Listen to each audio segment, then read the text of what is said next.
हो गया। देखो पिछली कक्षा में अपन ने क्या पढ़ा था, कुंभा पढ़ा था, ठीक है। वो जाते वक्त एक सवाल रह गया था,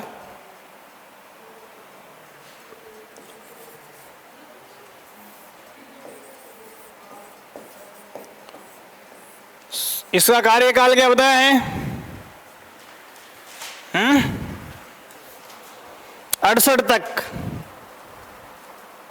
1433 से 68 तक, ठीक है। अब देखो इसका अंत कैसे हुआ, ये सवाल लास्ट टाइम रह गया था वो, और इंपॉर्टेंट है। मैं पितृहंता बताता आ रहा हूं हर राजवंश में। तो कुंभा की हत्या जो है इसके बड़े पुत्र उद्दा ने कुंभलगढ़ दुर्ग में की थी। कहां की थी? और कुंभलगढ़ दुर्ग का जो आखिरी भाग है,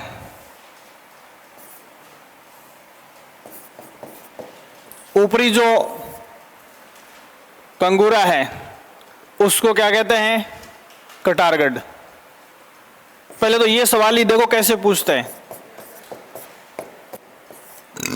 कुंभलगढ़ के ऊपर एक मिनी दुर्ग और बना हुआ है, जो काफी मतलब सुरक्षित जगह है, जिसके बारे में यह कहा जाता है कि जिसको मच्छर की मौत मरना है वो कटारगढ़ में आए। मतलब पहली बात तो इतनी हाइट पर है, जाना पॉसिबल नहीं, वहां मच्छर बन के जाना होगा, और जाएगा वो बिन मरे नहीं आएगा। मतलब जिस प्रकार मच्छर की एज होती है उसी हिसाब से जाने वाले की होगी।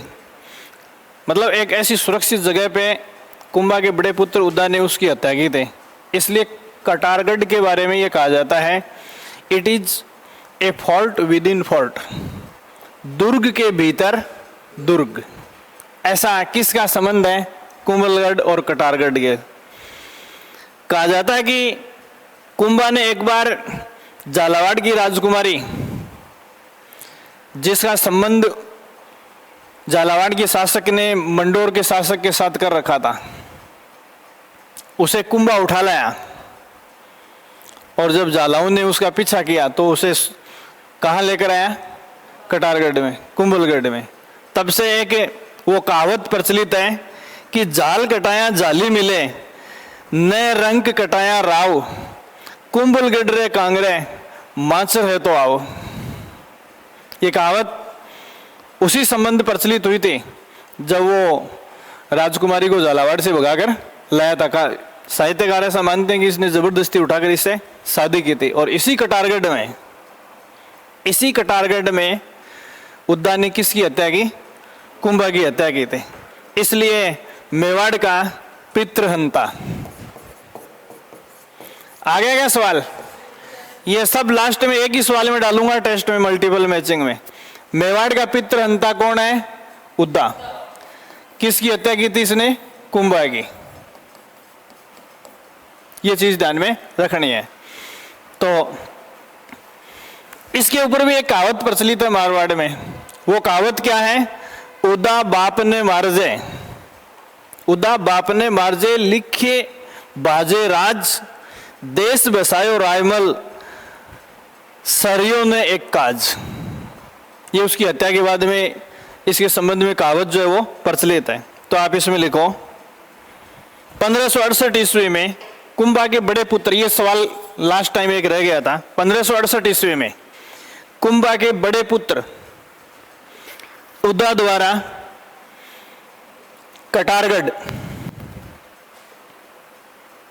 कटारगढ़ में की गई। अतः उद्दा को मेवाड़ का पितृहंता कहा जाता है। अतः उद्दा को मेवाड़ का पितृहंता कहा जाता है। उद्दा को मेवाड़ का पितृहंता कहा जाता है। पितृहंता कहा जाता है।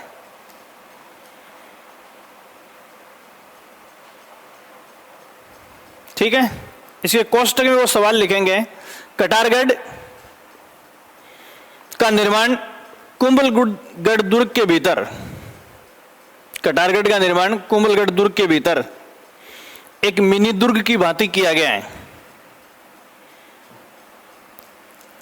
कुंभलगढ़ के ऊपर ऐसे करो, जस्ट लास्ट की जो मंजिल बोल सकते हैं इसको, मैं नहीं, कुंभलगढ़ के ऊपर एक मिनी दुर्ग की भांति किया गया है, जिसे दुर्ग के भीतर दुर्ग कहा जाता है। फोर्ट विद इन फोर्ट, जिसे दुर्ग के भीतर दुर्ग कहा जाता है। दुर्ग के भीतर दुर्ग कहा जाता है।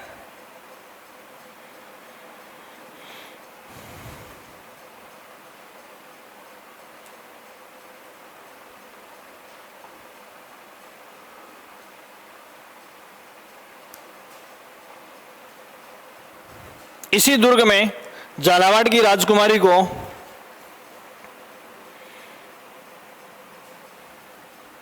झालावाड़ की राजकुमारी से जबरन विवाह कर कुंभा लाए थे। अब इसके बारे में देखो, विडंब मतलब संदेहास्पद है ये बात, लेकिन कई बार ऐसे किसी कमेंट के रूप में या मतलब संभावना के रूप में पूछ लेते हैं। इसी कटारगढ़ में लाए थे, जो कि कोमा लगा के, जो कि मंडोर राजघराने की मंगेतर थी, जो कि मंडोर राजघराने की मंगेतर थे, मंडोर राजघराने की मंगेतर थी।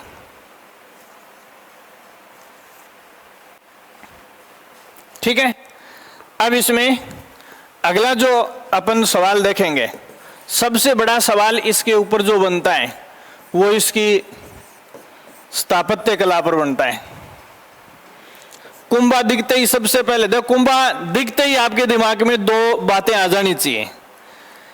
एक बात तो यह आनी चाहिए कि स्थापत्य कला का बहुत ही बड़ा आश्रयदाता था, और दूसरा विद्वान दरबारियों का। इसके दरबार में कलाकारों की एक पूरी बारात रहती थी, समझ रहे आप।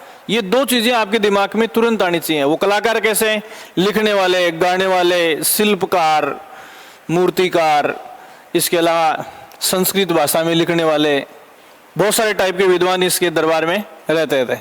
तो यहाँ इस स्थापत्य कला पर पहला सवाल आपसे क्या पूछ सकते हैं, देखो, not only for Mewar but also all over Rajasthan, पूरे राजस्थान की स्थापत्य कला का जनक कुंभा को माना जाता है, किसी रियासत विशेष का नहीं। मैंने आपको बताया था कि राजस्थान के राजवंश जो राजपूत अपन पढ़ रहे हैं, इनमें सबसे पुराना जो राजवंश है वो अपन गोहिलों का पढ़ रहे हैं, और ये राणा शाखा जो अपन पढ़ रहे हैं ये गोहिलों की एक ब्रांच है। तो राजस्थान की स्थापत्य, जैसे राजस्थान की प्राचीनतम स्थापत्य कला में सबसे उत्कृष्ट नमूना अपन किसका मानते हैं, सबसे उत्कृष्ट नमूना मानते हैं अपन दुर्गों का। और कहा जाता है कि कुंभा के टाइम में मेवाड़ में कुल 84 फोर्ट थे, जिनमें से 32 का निर्माण तथा बहुत सारे दुर्गों की रिपेयरिंग या जीर्णोद्धार का कार्य वो किसने करवाया था, कुंभा ने करवाया था। तो इसकी स्थापत्य कला, इसके अलावा जैसे कीर्ति स्तंभ और विजय स्तंभ अपने आप में अजीबोगरीब, इतनी इडियोब्लास्ट जो स्तंभ है वो आपको कहीं भी देखने को नहीं मिलेंगे। विजय स्तंभ की सबसे बड़ी खास बात क्या है, इसका निर्माण ऐसे करवाया गया है बुर्ज के रूप में, उसके बाहर मूर्तियां, अंदर मूर्तियां। आपको अपन जैसे मंदिर में जाते हैं तो मंदिर की दीवार में अपने को देवताओं की मूर्तियां उत्कीर्णित मिल जाती हैं चिपकाई हुई, लेकिन ऐसी अंदर और बाहर चारों तरफ मूर्तियों का मतलब एक तरह से यूनिक स्तंभ है ये। तो पहला सवाल समझ गए ना आप, केवल मेवाड़ की नहीं पूरे राजस्थान की। और इसलिए, और मैंने आपको क्यों मानते हैं, क्योंकि राजस्थान की स्थापत्य कला के प्राचीनतम नमूनों में अपन किसकी स्टडी करते हैं, दुर्गों की स्टडी करते हैं।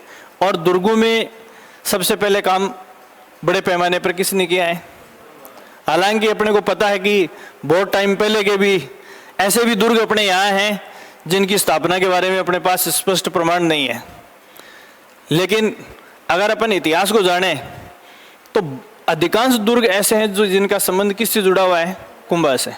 ठीक है, तो पहला सवाल आप इसमें लगे, राजस्थान की स्थापत्य कला का जनक, राजस्थान की स्थापत्य कला का जनक, राजस्थान की स्थापत्य कला का जनक, स्थापत्य कला का जनक। इससे संबंधित फैक्ट एग्जाम में जो पूछ सकते हैं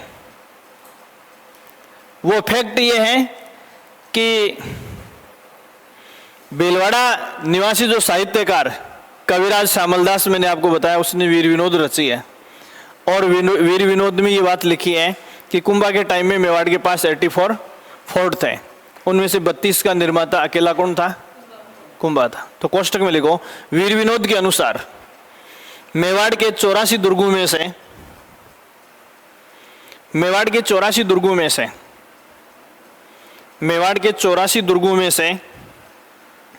में से 32 के निर्माता कुंभा थे या नहीं थे, ये हम फाइनल नहीं कह सकते, लेकिन वीर विनोद के लेखक कविराज श्यामलदास ने ऐसी बात लिखी है।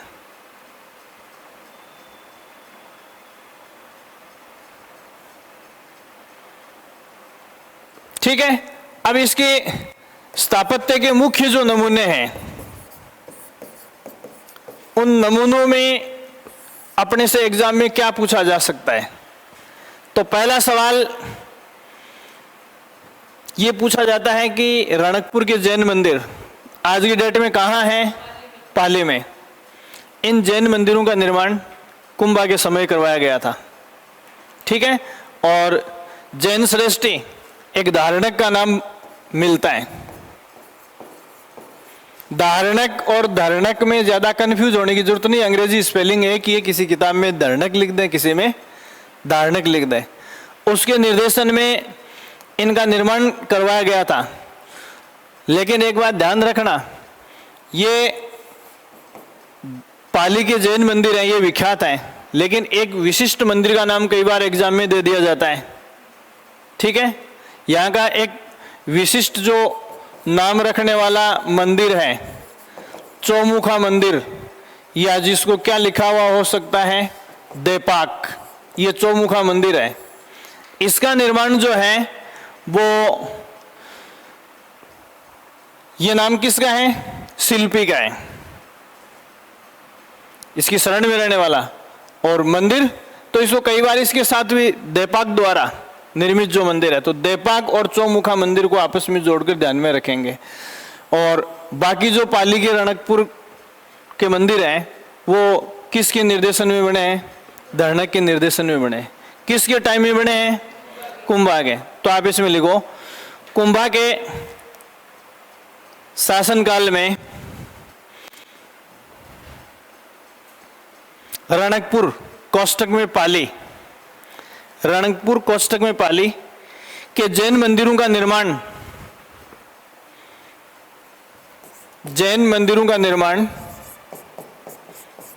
जैन श्रेष्ठी धारणक के निर्देशन में किया गया। जैन श्रेष्ठी धारणक के निर्देशन में किया गया। जैन श्रेष्ठी धारणक के निर्देशन में किया गया। जैन मंदिरों की बात पूछी जाए तो यह है, इसको आगे कनेक्टिव से लिखो, जबकि रणकपुर के चौमुखा मंदिर का निर्माण, रणकपुर के चौमुखा मंदिर का निर्माण शिल्पी देपाक के निर्देशन में हुआ। शिल्पी देपाक के निर्देशन में हुआ। शिल्पी देपाक के निर्देशन में हुआ। दूसरा सवाल इसके ऊपर आता है, किस पर?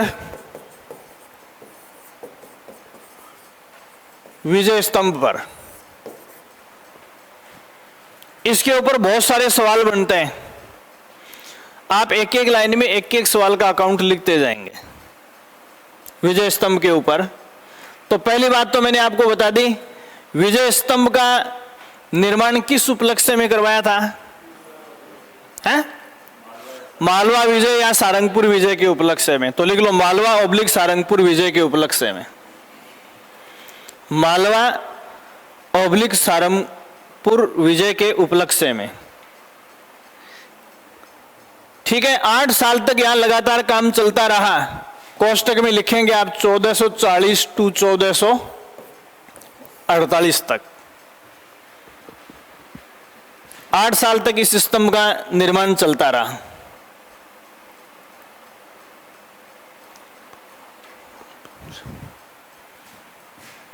शिल्पकार जैता, नापा, पोमा, पुंजा। ये देखो, ये आगे वाले 3 नाम दे देते हैं कि नापा, पोमा, पुंजा कौन थे? विजय स्तंभ के शिल्पकार। और ये भी दे सकते हैं जाता, जैता, नापा, पोमा, पुंजा, 5 चारों भी दे सकते हैं। ये देखो, ये शिल्प बेहतरीन शिल्पकार था ये, मतलब उसके जमाने का। अत्रि और महेश जो है वो तो दुर्ग शिल्प कला के विद्वान थे। और इस स्तंभ में देखो ये क्या है, मुख्य कलाकार था। और ये इसके पुत्र थे तीनों ही, हैं? जैसे मिस्त्री का बेटा मिस्त्री, तो आप इसमें ये जैता के पुत्र थे तीनों, ये रख लेना। जैसे नापा कौन था, पोमा कौन था, पुंजा कौन था, तो ये पहला उत्तर तो गए कुंभा के शिल्पकार थे। और दूसरा इंट्रोडक्शन तीनों ही किसके थे? जैता के पुत्र थे। क्लियर हो गई बात। तीसरी बात आपको ध्यान में रखना है कि ये जो बुर्ज है ये कितनी मंजिल का था? 9 मंजिल का था ये, जो इन्होंने बनाया था। ठीक है, इस 9 मंजिल के ऊपर आपसे क्या पूछ सकते हैं? जैसे आगे मैं आपको बताऊंगा कि हिंदू देवताओं के लिहाज से इसको हिंदू देवी देवताओं का अजायब घर कहता है। इसका मतलब हिंदू देवी देवताओं की मूर्तियां हैं, ज्यादातर हिंदी देवी देवताओं की मूर्तियां हैं, लेकिन इसमें सांप्रदायिक और सौहार्द का एक चिन्ह भी अपने को मिलता है। इसकी तीसरी मंजिल जो है, इसके ऊपर 9 बार अल्लाह शब्द लिखा हुआ है। कितनी बार? 9 बार अल्लाह अल्लाह अल्लाह लिखा हुआ है। 8वीं मंजिल की अपन बात करें तो 8वीं मंजिल जो है उसके ऊपर कोई मूर्ति नहीं है, खाली है। जैसे अपन मान सकते हैं कि आगे इसकी कोई प्लानिंग होगी, अपन जैसे बिल्डिंग करके ऊपर ढांचा खड़ा करके छोड़ देते हैं, ऊपर वाली पे पिलर निकाल के। 9वीं मंजिल जो है वो प्राकृतिक आपदा में ध्वस्त हो गई थी, लेकिन इसको वापस खड़ा करवा दिया था किसने? स्वरूप सिंह ने। तो 9वीं मंजिल को रिकंस्ट्रक्ट किसने करवाया? स्वरूप सिंह ने। ज्यादातर जो लेखक हैं वो ये मानते हैं कि ये बुर्ज या ये स्तंभ जो है वो 120 फीट ऊंचा है, लेकिन कहीं कहीं इसके बारे में 122 भी लिखा हुआ मिलता है। तो यदि आपको 120 और 22 दोनों मिल जाएं तो आप ओब्लिक में ऐसे कंसीडर करोगे। अगर 120 है तो आप 120 ही करोगे। कई बार ऐसा भी हो सकता है 120 हो ही नहीं, 122 आ जाए, तब ऐसी सिचुएशन में आपको क्या करना है? 122। इसका आधार जो है 30 फीट चौड़ा है, नीचे से 30 बाई 30 फीट का आधार है। और 157 सीढ़ियाँ हैं इसके ऊपर, नीचे से ऊपर तक कितनी सीढ़ियाँ हैं? 157 सीढ़ियाँ। अगर मेवाड़ के हिस्ट्री के कुछ ग्रंथों का अपन अवलोकन करें तो उस जमाने में लगभग 90 लाख रुपए के आसपास इसमें क्या होता है? खर्च हुए थे। ठीक है, तो अगला सवाल आप इसमें लिखेंगे 9 मंजिल 120/122 फीट ऊंचाई, 9 मंजिल 120/122 फीट ऊंचाई। ओब्लिक का मतलब समझ रहे हो ना आप? और अगर दोनों है तो ओब्लिक से पहले वाली संख्या को आप कंसीडर करेंगे। ऊंचाई 30 फीट आधार, 30 फीट आधार एवं 157 सीढ़ियों वाले, एवं 157 सीढ़ियों वाले इस स्तंभ की अद्भुत विशेषता यह है, इस स्तंभ की अद्भुत विशेषता यह है, इस स्तंभ की अद्भुत विशेषता यह है कि इसके बाहर और भीतर दोनों ओर मूर्तियां लगी हुई हैं। इसके बाहर और भीतर दोनों ओर मूर्तियां लगी हुई हैं, लगी हुई है।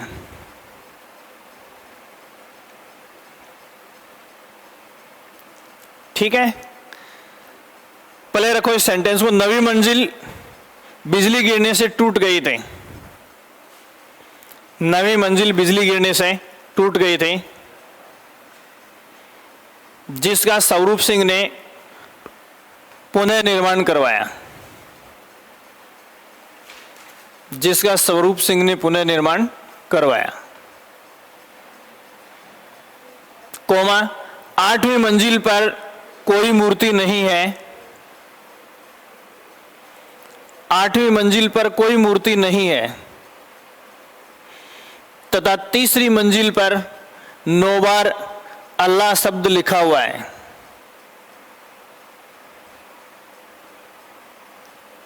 तीसरी मंजिल पर 9 बार अल्लाह शब्द लिखा हुआ है, अल्लाह शब्द लिखा हुआ है, अल्लाह शब्द लिखा हुआ है। ये हो गया इसकी स्ट्रक्चर के ऊपर, ठीक है। इसकी आकृति कैसी है? वर्ताकार। कोष्टक में लिख लो, इस सेंटेंस के कोष्टक में लिख लो वर्ताकार। एक बार एग्जाम में लिख दिया था गर्जनाकार,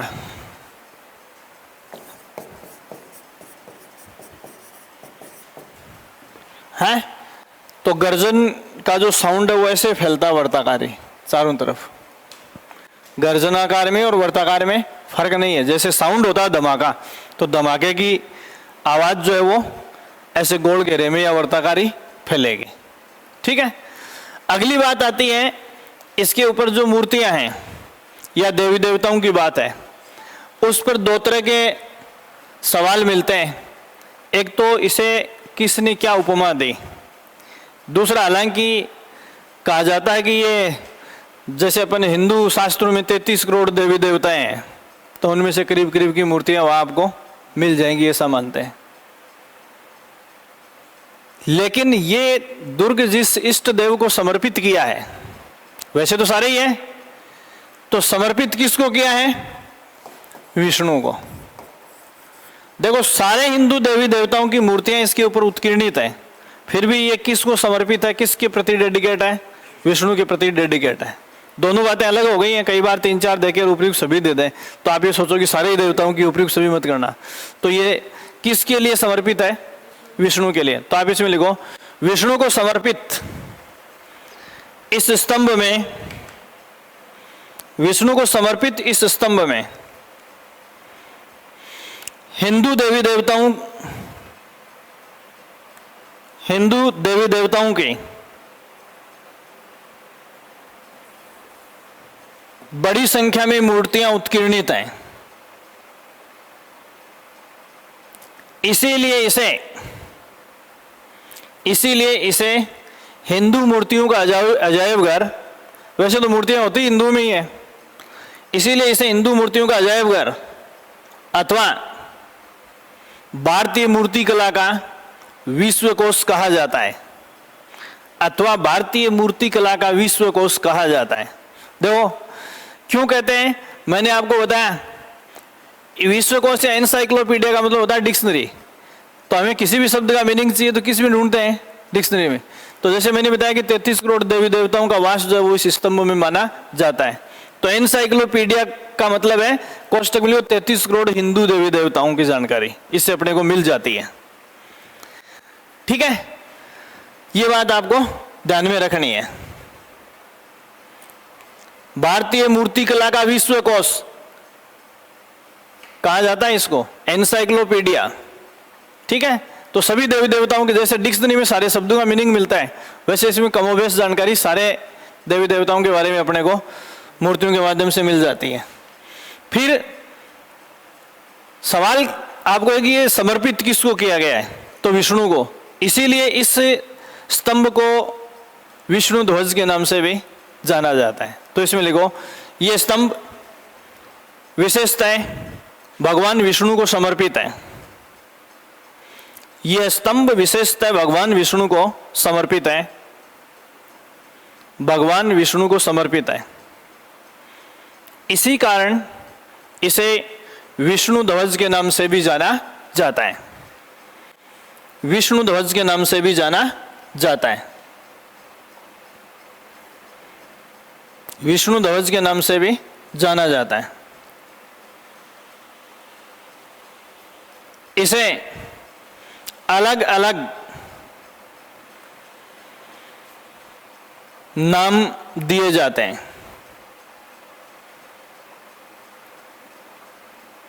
इसे अलग अलग नाम दिए गए, ऐसे लिख लो, दिए गए हैं।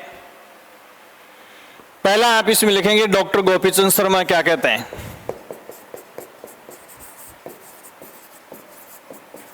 डॉक्टर गोपीचंद शर्मा इसके बारे में क्या कहते हैं, डैश करके लिखोगे आप।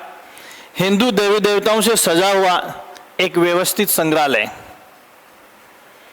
हिंदू देवी देवताओं से सजा हुआ एक व्यवस्थित संग्रहालय। हिंदू देवी देवताओं से सजा हुआ एक व्यवस्थित संग्रहालय। डॉक्टर गौरीशंकर हीराचंद ओझा। डॉक्टर गौरीशंकर हीराचंद ओझा, ये क्या कहता है, डॉक्टर गौरीशंकर हीराचंद ओझा। इसके आगे लिखोगे पौराणिक देवताओं का अमूल्य कोश। मतलब पुराणों में अपन जिन देवताओं के बारे में पढ़ते हैं, पौराणिक देवताओं का अमूल्य कोश। पौराणिक देवताओं का अमूल्य कोश। डॉक्टर उपेंद्र नाथ डे, ये काफी पॉपुलर इतिहासकार है। Doctor Upendra Nath day. Doctor Upendra Nath day इसे अजायब घर की संज्ञा देता है, तो डैश करके लिखो आप इसमें।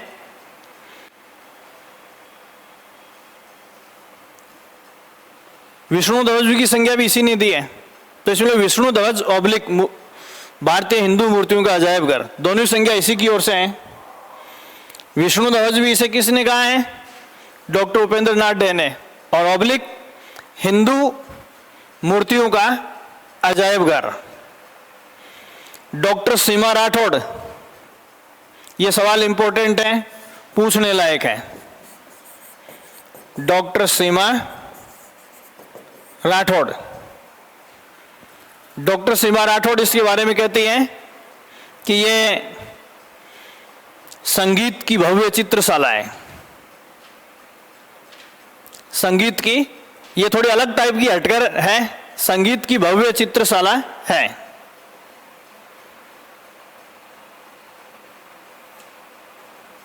आज हम इसका रेस्पेक्ट जिस रूप में करते हैं, ठीक है, तो उसमें तीन चीजें आपको ध्यान में रखनी है। एक तो देखो, भारत के आजाद होने के बाद आजादी की तिथि को कुछ अपने जो डाक टिकट है, कुछ अपने जो ऐतिहासिक विरासत थी उसको डाक टिकटों पर स्थान दिया गया था। तो 15 अगस्त 1947 को राज्य की पहली इमारत थी जिसे भारतीय डाक टिकट में इसको स्थान दिया गया।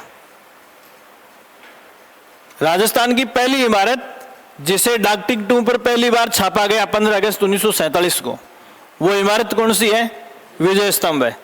कितने रुपए का, 1 रुपए का डाक टिकट, उस समय 1 रुपया बहुत होता था, 1 रुपए का डाक टिकट इस पर जारी किया गया था।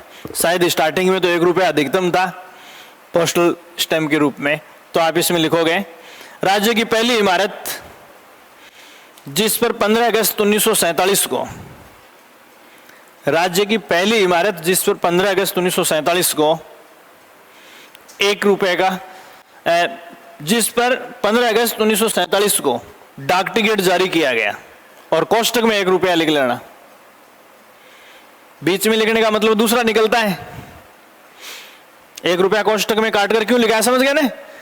पहली इमारत जिस पर डाक टिकट जारी हुआ, विजय स्तंभ। तो दोनों सवालों का हो गया, 1 रुपए का डाक टिकट भी सबसे पहले विजय स्तंभ पर, और ऑल ओवर डाक टिकट भी राजस्थान की जिस इमारत पर सबसे पहले डाला गया वो भी क्या है, विजय स्तंभ। बीच में से हटाकर कोष्टक में डालने का मतलब सवाल दूसरी टाइप का हो गया है।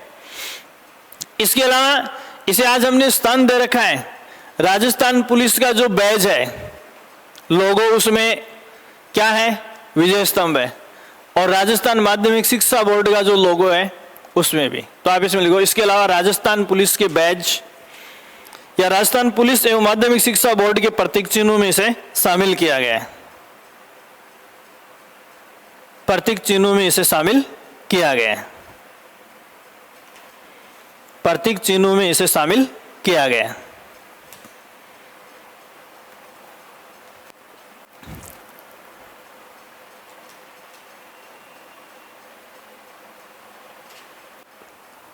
ठीक है, अब देखो ऐसे लिखो, राजस्थान के जिस स्थान पर विजय स्तंभ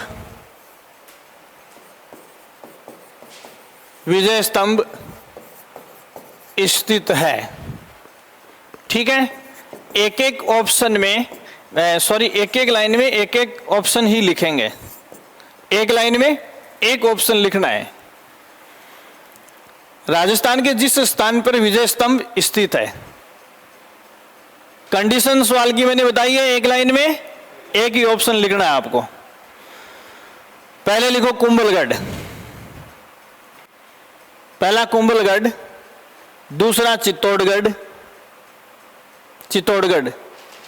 तीसरा अचलगढ़, और चौथा बयाना। क्या होगा इसका उत्तर? चित्तौड़ नहीं होगा। 4 हो गए ना, सब में ही है। 5वां और छापो, तनोट। 5वां क्या छापोगे? तनोट। 6ठा और छापो, आउआ। और 7वां और छापो, मंडोर। 7वां और छापो, मंडोर। और फिर 8वां छापो, ऑल ऑफ अबो। प्रश्न का उत्तर क्या करोगे? ऑल। राजस्थान में 7 विजय स्तंभ मैंने आपको बताए, समझ गए? तो देखो, राजस्थान का प्राचीनतम विजय स्तंभ है। इनका जिला तो सबका जानते हो ने? नहीं जानते? तो पहले इनके कोष्टक में जो ऑप्शन लिखे हैं ना, चित्तौड़ वाले के तो लिखने की जरूरत नहीं, चित्तौड़ दुर्ग में है। तो फिर कुंभलगढ़ वाले के कोष्टक में लिखो राजसमंद, अचलगढ़ वाले के कोष्टक में लिखो सिरोही, उसके बाद में बयाना वाले के कोष्टक में लिखो भरतपुर, तनोट वाले के कोष्टक में जैसलमेर, और आऊ वाले के कोष्टक में पाली, और मंडोर वाले के कोष्टक में जोधपुर। हो गई बात। अब आपसे यह पूछा जाए कि राजस्थान का प्राचीनतम विजय स्तंभ जहां स्थित है, सबसे पुराना विजय स्तंभ राजस्थान के किस जिले में स्थित है? भरतपुर। यह समुद्रगुप्त द्वारा निर्मित है। उसके बाद में 2 नंबर पे जोधपुर में ककुट गुर्जर प्रतिहार पढ़ाए, उनके द्वारा निर्मित है। 3 नंबर पे आप कौन सा पढ़ोगे? चित्तौड़ वाला या कुंभलगढ़ वाला? चित्तौड़ वाला, फिर कुंभलगढ़ का, फिर अचलगढ़ का है, और उसके बाद में आउआ का 1857 की क्रांति के समय। अभी मैं लिखाऊंगा, ऐसे लिखने की जरूरत नहीं है आपको, है? तो इसमें सबसे पहले कौन सा है? ये बोतल देना, बयाना। तो बयाना लिखा गया सबसे पहले। अरे ऑप्शन में कौन सा लिखा है? हैं? कुंभलगढ़ के आगे लिखो महाराणा कुंभा द्वारा निर्मित।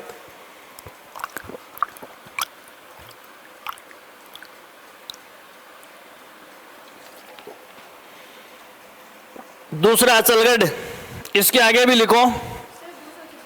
चित्तौड़ लिखा है तो कुंभा द्वारा। और तीसरा कुंभलगढ़ है क्या? अचलगढ़, ये भी कुंभा द्वारा। हो गया ना फैसला? है 3 का। तो 4 नंबर पे समुद्रगुप्त द्वारा निर्मित, और इसके कोष्टक में लिख लो प्राचीनतम। इनमें सबसे पुराना ये है। प्रश्न को सिर्फ रटना नहीं है, थोड़ा सा दिमाग आपको लगाना है। आजकल ऐसे प्रयोग होते हैं, फिर ऐसे जवाब किसी किताब में सारे लिखना पॉसिबल नहीं होता है। ठीक है, उसके बाद में तनोट जैसलमेर वाला, ये 1965 में भारत और पाकिस्तान की जो लड़ाई हुई थी, उस युद्ध की विजय के उपलक्ष्य में। तो 1965 भारत पाक युद्ध विजय के उपलक्ष्य में, भारत पाक युद्ध विजय के उपलक्ष्य में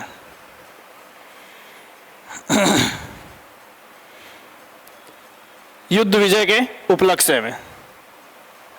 उसके बाद में आओ आला 1857 की क्रांति के उपलक्ष्य में, इसकी तिथि याद नहीं है मेरे को, 1857 की क्रांति के उपलक्ष्य में, और मंडौर में कक्कुट द्वारा, गुर्जर प्रतिहार शासक कक्कुट द्वारा निर्मित है।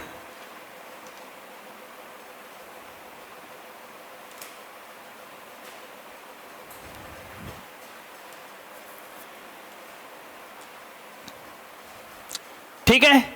अब देखो इस विजय स्तंभ के ऊपर, इस विजय स्तंभ के ऊपर कुछ हिस्सा ऐसा है जिस पर कुंभा की प्रशंसाएं लिखी गई हैं, और जिनको अपन क्या कहते हैं, प्रशस्ति।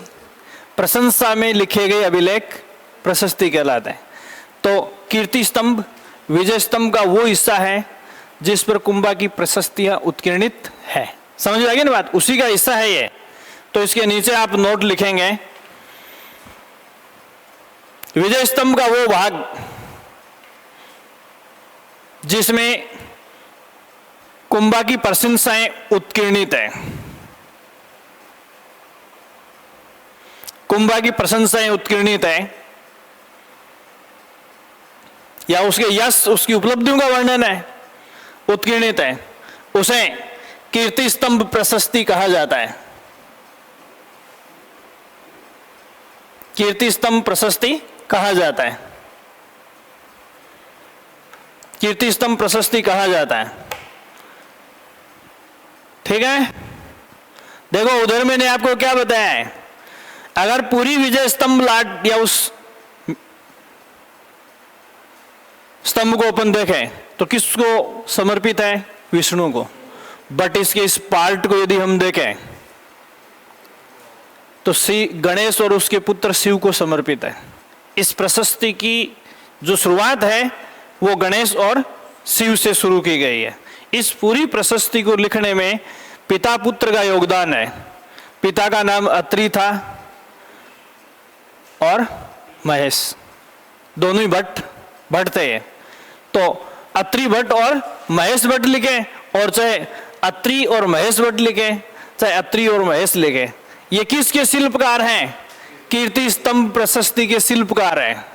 तो आप इसमें लिखो, कीर्ति स्तंभ प्रशस्ति के शिल्पकार अत्रि भट्ट एवं उनके पुत्र, या थोड़ा सा रुको, कीर्ति स्तंभ प्रशस्ति को शुरू अत्रि भट्ट ने किया, मतलब लिखने की शुरुआत इसने की थी, शुरू अत्रि भट्ट ने किया, तथा इसे पूरा उनके पुत्र महेश भट्ट ने किया, तथा इसको पूरा इनके पुत्र महेश भट्ट ने किया।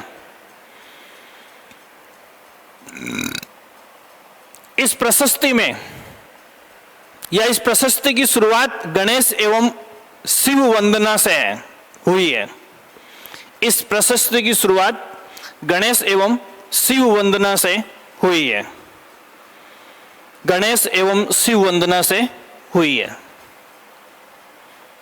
गणेश एवं शिव वंदना से हुई है। हो गया। अब देखो कीर्ति स्तंभ,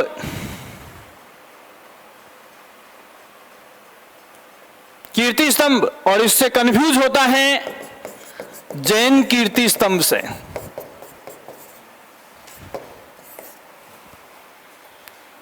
कीर्ति स्तंभ सीधा लिखा हुआ है, कीर्ति स्तंभ प्रशस्ति लिखी हुई है, तो चित्तौड़ के उस विजय स्तंभ पर उत्कीर्णित उस पार्ट को कहते हैं जिसमें उसकी उपलब्धियों का उल्लेख है। जैन कीर्ति स्तंभ की यदि बात की जाए तो ये कहां है, हैं? पाली में जैन कीर्ति स्तंभ। तो इसके नीचे आप नोट लिखेंगे, जैन कीर्ति स्तंभ के निर्माता जैन व्यापारी बघेरवाल। कंफ्यूज होता है इनसे, जैन व्यापारी बघेरवाल, जैन व्यापारी बघेरवाल जीजा और उसका पुत्र नापा है। जीजा एवं उसके पुत्र नापा है। ये नापा उससे अलग है, अभी जो मैं बता रहा था। जैन व्यापारी बघेरवाल जीजा तथा उसके पुत्र नापा। तो देखो यहां ऐसे लिखा होता है जीजा नापा। क्या लिखा होता है? जीजा नापा। और अभी किसकी बात ऐसे लिख दिया? जैता नापा। फर्क पड़ गया क्या? पूरा ही पड़ गया, पूरा ही पड़ गया। बस थोड़ा सा चूके और मरे, ऐसे ही ऑप्शन होते हैं। पेपर आपने देखे हैं तो ऐसे ही ऑप्शन होते हैं। तो ये किसके हैं? जैन कीर्ति स्तंभ के कलाकार हैं और ये विजय स्तंभ के। नाम भी मिल रहे हैं। तो थोड़ा सा ध्यान रखना है। तीसरी बात देखो इसमें क्या है। अभी मैंने ये बताया था कि विजय स्तंभ जो है वो किसको समर्पित है? विष्णु को। कीर्ति प्रशस्ति स्तंभ गणेश और शिव को समर्पित है। और जैन कीर्ति स्तंभ आदिनाथ को समर्पित है। लिख लो, आदिनाथ को समर्पित है। अब ये बताएगी पिंकी, आदिनाथ कौन हो? नहीं तो दुनिया की कब्र ठीक खोद छू आज फावड़ो मंगा के। बोल कविता।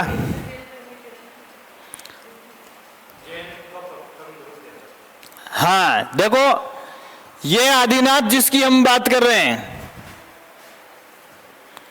आपको क्यों पूछा मैंने? इस आदिनाथ के दो अर्थ निकलते हैं। आदिनाथ के दो अर्थ निकलते हैं। यहां हम किसको पढ़ रहे हैं? जैनों में भी आदिनाथ हुआ है और हिंदुओं में भी आदिनाथ हुआ है। आपने हिंदी साहित्य पढ़ा है ना? हिंदी साहित्य के उद्भव के प्रथम काल को हम क्या कहते हैं? आदिकाल। और आदिकाल जो है उसकी शुरुआत आप किससे करते हो? सिद्ध और नाथ संप्रदाय से। सिद्धू और नाथों ने इसकी शुरुआत की थी। और नाथों का पहला नाथ Adinath. Who was that? Shiva. कौन था वो? शिव था। तो देखो आदिनाथ का नाम दिखते ही आपके दिमाग में खाली शिव है। आप लोगों के सिलेबस में भी है, उसको दूसरे एंगल से लिखा हुआ है आपके सिलेबस में। इनका साहित्य का अंदाज बताया है। आपके सिलेबस में जिस अंदाज में लिखा हुआ है वो है भक्ति और सूफी धारा। भक्ति और सूफी धारा ये हिंदी साहित्य में भी चलती हैं और जीके के सारे पेपर्स में है। राजस्थान जीके में भक्ति और सूफी धारा। तो जहां अपन सिद्ध और नाथों की बात करते हैं तो नाथों का पहला नाथ आदिनाथ। समझ में आ गई बात? तो जैन और हिंदू की बात कर रहे हैं। शिव जी कौन थे? गणेश जी के पुत्र। तो आदिनाथ का ये वो आदिनाथ नहीं है जिसे मैंने नाथों का नाथ बताया है? हाँ, ये ऋषभ देव है। समझ गए आप? तो एक शब्द का मीनिंग, अब ये चीज वहां उलझा सकते हैं आपको सिलेबस में घुमा के। अब आपके सिलेबस में जो दिया उसी को तो इंट्रोड्यूस करवाएगा। तो इनको इंट्रोड्यूस आदिनाथ से करवाएं तो कहीं और करवा सकते हैं। क्या था सिद्धू में और नाथों में? क्या फर्क था? मोटा फर्क था वो बता दो आप तो। हैं? सिद्ध और नाथ में क्या फर्क है? जैसे अभी नाथ संप्रदाय का पब्लिसिटी करने वाला हीरो अपने पास यूपी का सीएम है, योगी आदित्यनाथ। योगी आदित्यनाथ उसी संप्रदाय का अनुयायी है। नाथ में और सिद्ध में क्या फर्क होता है? सिद्ध लोग जो हैं वो विलासी जीवन में विश्वास करते हैं। जैसे एक पारिवारिक जीवन का, शादी करना, बच्चे पैदा करना, ये सब एंटरटेनमेंट के सारे साधनों को स्वीकृति देते हैं। और ये नाथ शाखा सिद्धू से अलग इसीलिए हुई थी क्योंकि ये सिद्धू की किस बात का विरोध करते थे? उनकी विलासिता और वैवाहिक या दाम्पत्य जीवन जीने की जो विचारधारा थी उसका विरोध करते थे। पढ़ा गया हिंदी में? नहीं पढ़ा? ठीक है। तो ये देखो, ये 75 फीट ऊंचा और 7 मंजिल का है। इसे कोष्टक में लिख लो, 75 फीट ऊंचा और 7 मंजिल का है, जिसका निर्माण 1300 ईस्वी के आसपास हुआ था। और अभी अपन कब की बात कर रहे थे? 1440 से 48 के। तो लगभग 150 साल पुराना है उससे भी, विजय स्तंभ से। जैन कीर्ति स्तंभ विजय स्तंभ से लगभग 150 साल पुराना है। 1300 ईस्वी के आसपास इसका निर्माण मानते हैं हम। क्लियर हो गई बात?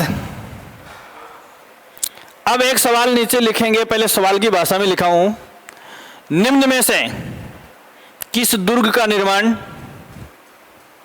निम्न में से किस दुर्ग का निर्माण कुंभा द्वारा नहीं करवाया गया? काफी उलझा हुआ लेकिन आपकी बात को क्लियर करने वाला सवाल है। निम्न में से किस दुर्ग का निर्माण कुंभा द्वारा नहीं करवाया गया? कुंभा द्वारा नहीं करवाया गया। पहला है अचलगढ़, या इसको आर्बुद दुर्ग भी लिखा हुआ हो सकता है। अचलगढ़ या आर्बुद दुर्ग कहां है? सिरोही में। दूसरे ऑप्शन में आप लिखोगे बसंतगढ़ या बसंत दुर्ग। गढ़ का मतलब दुर्ग होता है, बसंत दुर्ग या बसंतगढ़। यह भी कहां है? सिरोही में। और तीसरा ऑप्शन आप इसमें लिखेंगे बैराठ दुर्ग।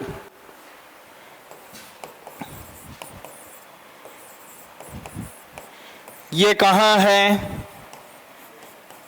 बदनौर में। बदनौर कहां है?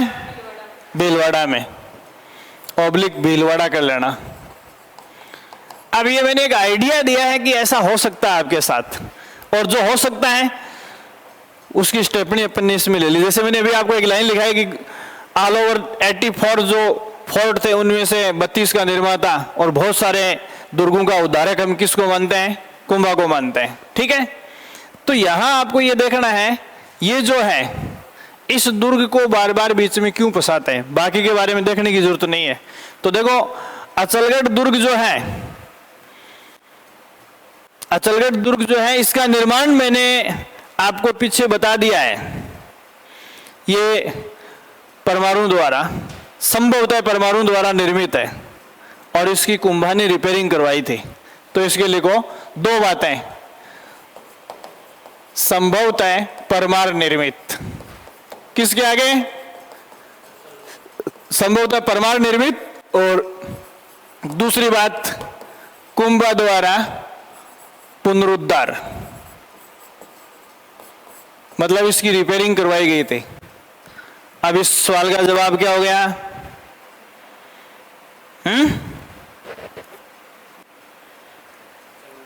क्या होगा इसका उत्तर? है? अब आगे मेरे को बताने की जरूरत है क्या? है? अरे अचलगढ़ किसका नहीं करवाया? इसका नहीं करवाया। अगर इस ये तो दोनों इसके बनाए हुए हैं, बैराठ दुर्ग और बसंतगढ़ दुर्ग इसी के, मतलब ये मैंने आपको बताया। तो स्पेशली इसके ऊपर आपको फोकस करना है। वो 84 और 32 के आंकड़े की जब बात की जाती है तो इसके बारे में कई बार सवाल पूछ लिया गया है। ठीक है, एक सवाल आता है, शब्द है कुंभ श्याम मंदिर और कुंभ स्वामी मंदिर।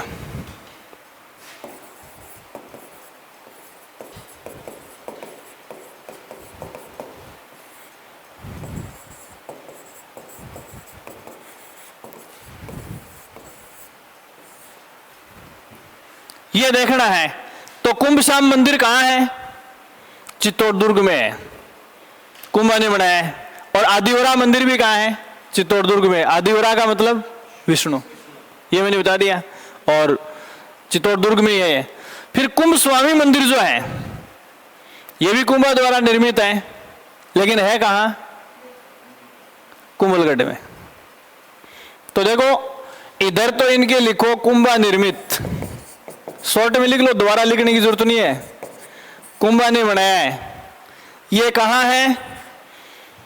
कुंभा निर्मित मंदिर, और वो एक और लिख लो, आदिवरा मंदिर भी लिख लो। इसके आगे लिखो चित्तौड़ दुर्ग, कुंभ स्वामी मंदिर, कुंभलगढ़ और कुंभ श्याम मंदिर चित्तौड़। तीनों किसके द्वारा निर्मित हैं? कुंभा द्वारा निर्मित है। ठीक है। अब जैसे अभी थोड़ी देर पहले कई बार आपसे आइडियोलॉजी ले लेते हैं, ये उस विजय के उपलक्ष्य में सारंगपुर युद्ध जीतने के बाद या मालवा विजय, सारंगपुर विजय और मालवा विजय की है, तो ये दोनों रचनाएं 1448 में और ये उसके बाद अभी थोड़ी देर पहले अपन स्थापत्य की बात करें तो कुंभलगढ़ स्थापत्य के नमूने जो है वो 10 साल बाद के हैं लगभग। किसके? चित्तौड़ के। तो ये 1458। ये लो, हो गया ना फैसला। ये चीज आपको ध्यान में रखनी है।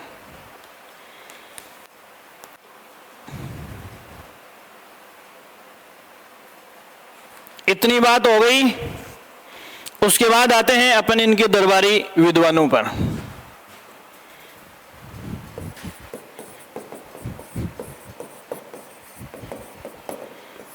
दरबारी विद्वानों की कई कैटेगरी हैं। मैंने आपको बताया था कवि, संगीत, संस्कृत, शिल्प, समझ गए? तो आप इसमें कुछ लोगों के नाम लिखेंगे और इसके दरबार में बहुत सारे जैन आचार्य भी थे। तो या तो आप एक छोटी सी लिस्ट बना लो, ठीक है ना, जिससे प्रश्न के हिसाब से एक तरफ तो आप लिख लो कलाकार का नाम, खाली कलाकार लिख लो, नाम लिखने की जरूरत नहीं है। दूसरे बॉक्स में आप लिखोगे कुंभा से संबंध, इसका मतलब सारे ही कुंभा से संबंधित हैं, यहां जिनकी अपन बात करेंगे। तीसरे पिलर में आप विशेष क्या है उसके संबंध में, बाकी लाइन को ऐसे छोड़ दो, क्या चीज आपसे पूछी जा सकती है। आगे वाला कॉलम वो बड़ा रख लेना। सबसे पहले मैंने आपको एक बात जगह जगह बताता आ रहा हूं मैं, एकलिंग महात्म्य क्या है? ग्रंथ है जिसके रचनाकार कान्य व्यास, मेवाड़ की हिस्ट्री का बहुत बड़ा स्रोत है, कुंभा का दरबारी था। कुंभा का दरबारी था। समझ में आ गई बात? ये चीज। और जैसे दूसरा इसमें नाम आता है कान्य व्यास के साथ एक नाम होता है सारंग व्यास। एक कवि था, दूसरा कुंभा का संगीताचार्य था। जैसे संगीत राज पुस्तक किसने लिखी है? स्वयं कुंभा ने लिखी है। तो संगीत का बहुत बड़ा कलाकार, बहुत बड़ा कवि है, बहुत बड़ा हिंदूवादी, इसकी कई उपाधियों की अभी अपन चर्चा करेंगे। तो दोनों में ध्यान रखना है, दोनों ही कुंभा के दरबारी थे। एक कवि था और एक संगीतकार था। और संगीतकार इतने बड़े संगीत दर्जे का, संगीत के क्षेत्र में इतने बड़े दर्जे का कि कुंभा ने उसे अपना क्या बना रखा था? गुरु बना रखा था। तो इसके पहले कलाकार का नाम लिखो कान्य व्यास। बहुत ही इंपॉर्टेंट है, आपको बड़ी बड़ी परीक्षाओं में बार बार मिलेंगे। कौन था ये? दरबार का कवि था। आगे लिख लो एकलिंग महात्म्य के रचनाकार।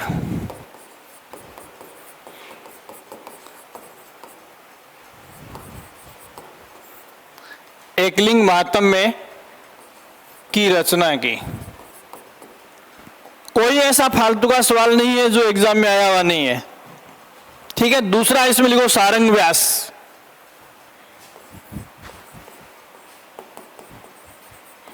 क्या लिखा? सारंग व्यास। सारंग व्यास के आगे वाले कॉलम में लिखो संगीत गुरु। किसका? कुंभा से संबंध बता रहे हैं। कुंभा से संबंध क्या था? तो ये कुंभा का, तो संगीत की शिक्षा कुंभा ने किससे ली? सारंग व्यास से ले, ठीक है। तो इसका संबंध किससे? ऊपर वाला कवि है, इसके आगे कुछ भी लिखने की जरूरत नहीं है। 3 नंबर पे आप लिखो अत्रि भट्ट। अत्रि भट्ट ये संस्कृत विद्वान था।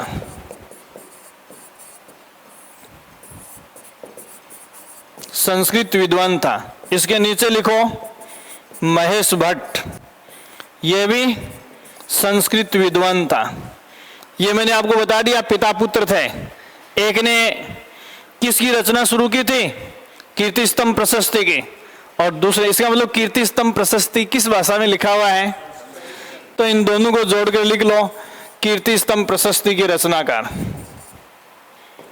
कीर्ति स्तंभ प्रशस्ति के रचनाकार, दोनों ने मिलकर पूरा किया है। किस भाषा में रची गई है कीर्ति स्तंभ? संस्कृत भाषा में रची गई है। इसके बाद में अगला लिखोगे मंडन। ये बहुत बड़ा शिल्पकार था। मंडन कुंभा का दरबार का बहुत बड़ा शिल्पकार था। अभी थोड़ी देर पहले बताया था कि फोर्ट आर्किटेक्ट, प्रधान शिल्पी लिख सकते हो। शिल्पकार बहुत हैं, लेकिन जैसे मोस्टली दुर्ग के ऊपर डिजाइन करने वाला कलाकार कौन था? मंडन था। कहां से लाया था ये? गुजरात का ब्राह्मण था ये। इसके नीचे कोष्टक में लिख लो गुजराती ब्राह्मण।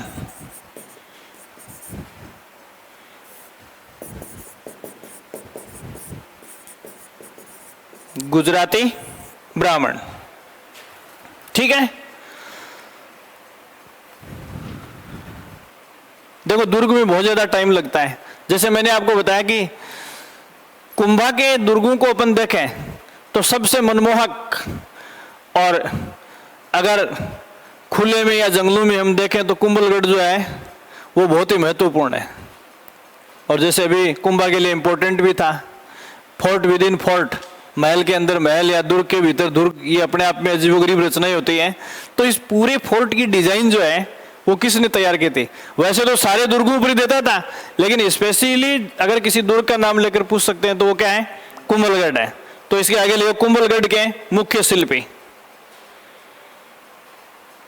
कुंभलगढ़ के मुख्य शिल्पी। इसके नीचे देखो, ये स्थापत्य कला के ऊपर बहुत सारे ग्रंथ लिखते थे, खाली ये डिजाइनिंग नहीं करते थे, ठीक है। तो इसमें लिखो शिल्प पर लिखे गए मुख्य ग्रंथ। इसी कॉलम में नीचे तक लिखते जाओ आप, 6-7 किताबों का नाम लिखाऊंगा मैं। शिल्प पर मंडन के ग्रंथ या मंडन द्वारा लिखे गए ग्रंथ, कौन कौन से इन्होंने ग्रंथ लिखे उसके ऊपर। पहला है कोदंड मंडन।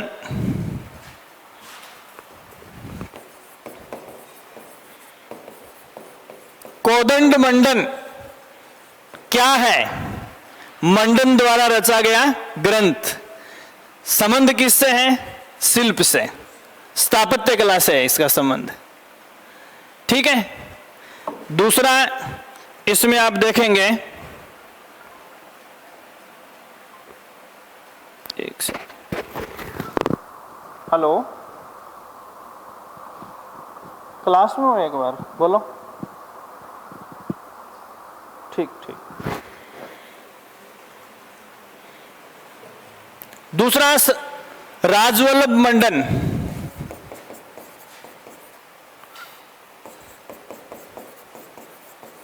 राजवल्लभ मंडन, यह भी क्या है? मंडन का शिल्प पर लिखा गया ग्रंथ है। फिर है प्रसाद मंडन। प्रसाद मंडन। फिर आप लिखेंगे वैद्य मंडन। प्रसाद मंडन, वैद्य मंडन, रूप मंडन। एक थीम पकड़नी है आपको, रूप मंडन। फिर वास्तु मंडन।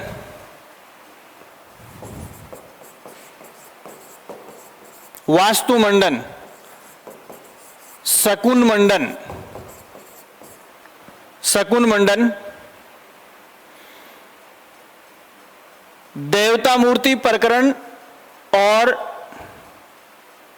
वास्तुसार। देवता मूर्ति प्रकरण और वास्तुसार, ये लास्ट वाले दो ध्यान में रखने हैं, बाकी का तो फैसला हो ही गया। वास्तुसार और देवता मूर्ति प्रकरण, ये सब क्या है? ये सारे मंडन के ग्रंथ हैं। किस पर लिखे गए हैं? शिल्प पर। समझ गए? जैसे मैंने आपको लिखा है कि ये प्रधान शिल्पकार था इसके दरबार का। क्लियर हो गई बात? ये चीज आपको ध्यान में रखनी है। अगला नाम इससे जुड़ा हुआ कई बार पूछ लेते हैं, तो इसके जस्ट नीचे लिखो आप नाथा, कॉलम में अगला कलाकार जो है नाथा। ये कौन था? ये मंडन का भाई था, मंडन का भाई, ये भी इसके दरबार में था।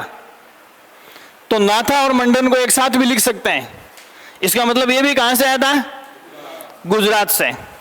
ये भी किस पर काम करता था? शिल्प पर।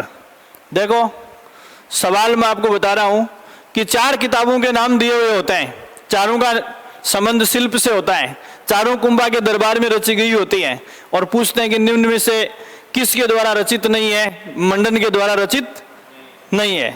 तो उसमें आपको सीधा सा ऑप्शन क्या मिलेगा? वास्तु मंजरी। तो आप इसके आगे लिखेंगे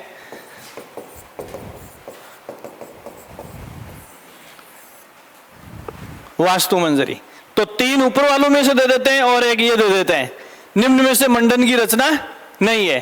तो वास्तु मंजरी मंडन ने न रच के उसके छोटे भाई नाथा ने रची है। हो गया? फिर आता है तीसरा आदमी इसी परिवार से, गोविंद। ये है मंडन का पुत्र, ये भी गुजराती ब्राह्मण हो गया, मंडन का पुत्र। ये भी क्या करेगा? वही करेगा, किताबें लिखेगा। तो इसमें इसकी पुस्तकों के नाम लिखो इसके आगे। एक तो लिखा है कलानिधि। कौन सी पुस्तक लिखी है? कलानिधि। फिर द्वार दीपिका, दूसरी द्वार दीपिका। और तीसरी किताब इसने लिखी है उदार धोरणी। उदार धोरणी, उदार धोरणी। ठीक है? अब देखो क्या करते हैं, अभी वास्तु मंजरी हो गई। अब ये पढ़ने के बाद आपके दिमाग में क्या आएगा? ये पढ़ने के बाद आएगा कि 3 इनमें से दे दी और एक मंडल वाली भी से दे दी, और पूछ लिया कि निम्न में से मंडन की रचना है। या फिर कई बार कुछ नहीं पूछते हैं, सब लेटेंट छोड़ देते हैं और पूछ लेते हैं निम्न में से भिन्न है। तो है तो सारे वास्तुशिल्प के ऊपर ही, तो लेखक के हिसाब से भिन्न होगा। तो या तो ये 3 देके चौथी किसी और की दी जाएगी, या 3 मंडल वाली में से देके चौथी इनमें से कोई दे दी जाती है। ये सवाल पूछने का तरीका है। नेक्स्ट है हीरानंद, अगला। अब अपन जैनों की बात करते हैं। हीरानंद कौन थे? अगले कॉलम में लिखो, ये इसके दरबार के जैन आचार्य थे। मैं यहां 4 जैन आचार्यों के नाम बताऊंगा।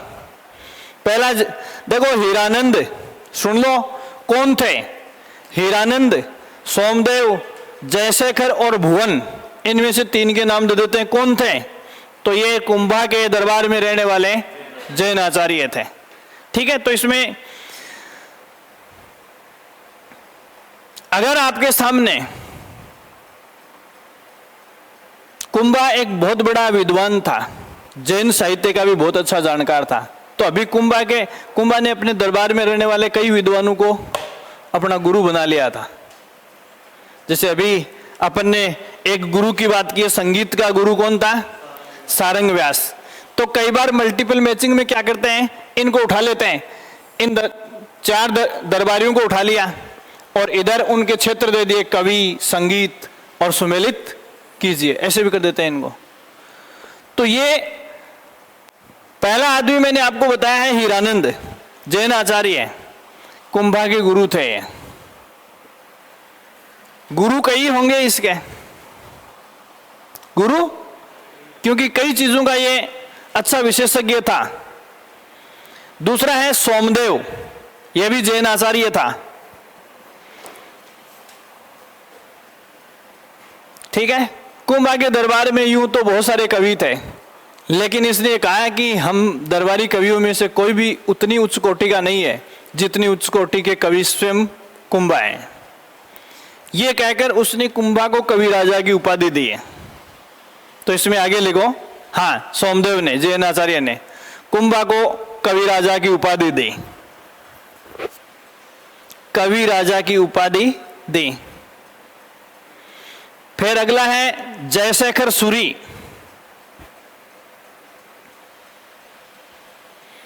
इसमें कुछ लिखने की जरूरत नहीं है, जयशेखर सूरी, बस इतना है कि ये जैन दरबारी थे। फिर भुवन कीर्ति, ये भी जैन आचार्य थे। ये चार नाम इसलिए लिखाए, कई बार इनमें से तीन दे देते हैं, सोमदेव, जयशेखर और भुवन कौन थे। कई बार दो दे देते हैं, कई बार अकेला भी दे देते हैं। तो ये जैन, चार जैन आचार्यों के नाम रखने हैं। ठीक है, एक जैसे इसके साथ जुड़ा हुआ होता है, कई बार रमाबाई पे सवाल पूछा है, तो रमाबाई के नीचे कोष्टक में आगे लिख लो, आगे वाले कॉलम में कुंभा की पुत्री थी है।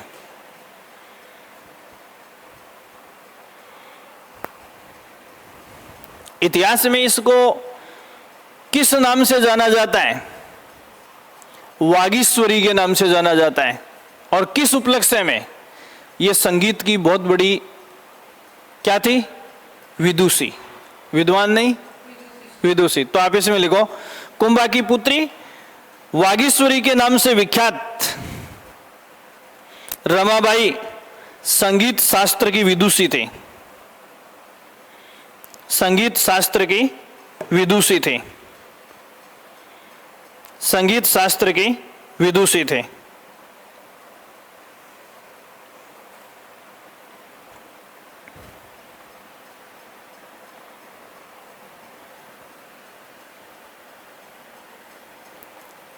ठीक है, ये हो गई एक। इस पे कई बार सवाल पूछ लेते हैं कुंभा की उपाधियों के बारे में, कि कौन सी कुंभा की उपाधि थी, कौन सी नहीं थी। तो आप इसमें लिखो, कुंभा की उपाधियों में पहला है महाराजाधिराज, महाराजाधिराज। दूसरी उपाधि इसकी थी राय रायन, ये कई बार पूछा गया है। राय रायन की उपाधि मेवाड़ के किस शासक ने धारण की या किस शासक को दी जाती है? ठीक है, और महाराणा राजगुरु, मतलब राज का अच्छा ज्ञान था महाराणाओं में। दान गुरु, अपनी दानशीलता के लिए इसको दिया गया है। ठीक है, परम गुरु, एब्सोल्यूट टीचर। परम गुरु का मतलब है जिसके पास आत्यंतिक अनलिमिटेड नॉलेज हो। ये उपाधि किसको है? कुंभा को। शैल गुरु, शैल वो लिखना है पहाड़ वाला, समझ गए? पहाड़ी क्षेत्रों में राजनीति करने वाला। चाप गुरु, चाप गुरु क्यों कहते हैं? छापामार युद्ध पद्धति का अच्छा जानकार था, चाप गुरु। कोमा प्रजापालक, प्रजापालक, कोमा। अब ये इतनी रहने दो, फिर कोष्टक में लिखाऊंगा जो सवाल पूछते हैं। वो सवाल क्या है? कुंभलगढ़ प्रशस्ति में, सवाल की भाषा, कुंभलगढ़ प्रशस्ति में इसे क्या कहा गया है? तो कुंभलगढ़ प्रशस्ति में इसको दो, कुंभलगढ़ दुर्ग की जो प्रशस्ति है उसमें दो उपाधियां दी गई है, एक प्रजापालक और दूसरा महान दानी। तो लिख लो आप इसमें, कुंभलगढ़ प्रशस्ति में कुंभा को प्रजापालक और महान दानी की उपाधियों से नवाजा गया है। ये दो उपाधियां हैं, प्रजापालक व महान दानी की उपाधियों से नवाजा गया है।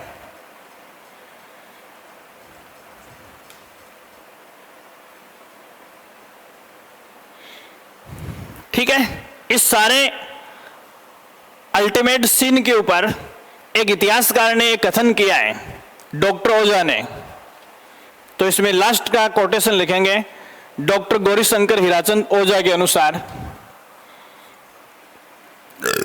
डॉक्टर गौरीशंकर हीराचंद ओझा के अनुसार, गौरीशंकर हीराचंद ओझा के अनुसार, गौरीशंकर हीराचंद ओझा के अनुसार, गौरीशंकर हीराचंद ओझा के अनुसार, और इन्वर्टेड कॉमा में लिखो महाराणा कुंभा जैसा वीर, महाराणा कुंभा जैसा वीर युद्ध कौशल में निपुण था, युद्ध कौशल में निपुण था, युद्ध कौशल में निपुण था, कौमा वैसे ही वह पूर्ण विद्यानुरागी था। मतलब जैसा वीर युद्ध कौशल में निपुण था, जैसा वीर युद्ध कौशल में निपुण था वैसा ही वह विद्यानुरागी था, पूर्ण विराम। मतलब जितना महान योद्धा था उतना ही अच्छा ज्ञान पिपासु था ये, पूर्ण विराम। वह स्वयं बड़ा विद्वान था और विद्वानों को सम्मान देने वाला था, वह स्वयं बड़ा विद्वान था तथा विद्वानों को सम्मान देने वाला था, विद्वानों को बड़ा सम्मान देने वाला था।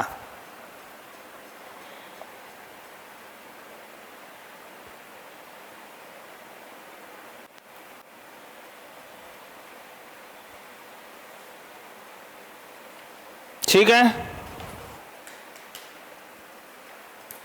अब देखो एक कहानी, इसकी हत्या मैंने आपको बताई किसने की, उदा ने की।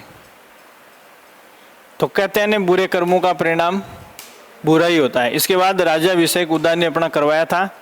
68 से 73 तक उसकी हिस्ट्री कोई खास नहीं रही, 1468 से 1473 तक। और अभी थोड़ी देर पहले मैंने आपको बताया था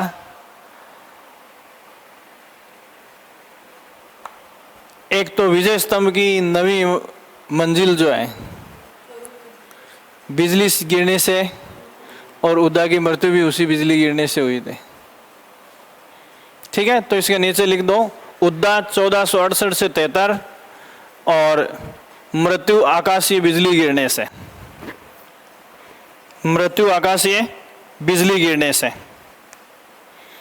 मृत्यु आकाशीय बिजली गिरने से। ये कुछ मोटी मोटी चीजें इसके ऊपर कल रह गई थी जो अपन ने आज कर ली है।